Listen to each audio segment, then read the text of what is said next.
সম্মানিত ভিউয়ার্স, আজ আমি আমাদের বাড়ির সামনে রয়েছি। তো একটু হাঁটাহাঁটি করতেছি ফিশারি পাড়েতে। এমন মজার বাতাস, এই যে আমি এই জায়গার মধ্যে প্রায় ঘন্টা খানিক সময় বসা ছিলাম। মনে করেন যে আসরের নামাজ থেকে এই পর্যন্ত এই জায়গাতে বসা ছিলাম।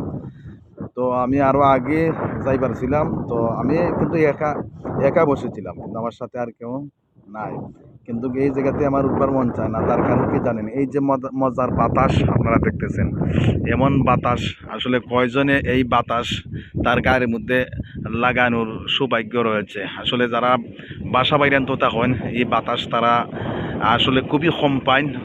আসলে আমরা খুবই ভাগ্য ভালো, আমরা এই হাওর এলাকার বাতাস খাইতে পারি, যার কারণে আমরা অনেক হ্যাপি এই দিক দিয়া।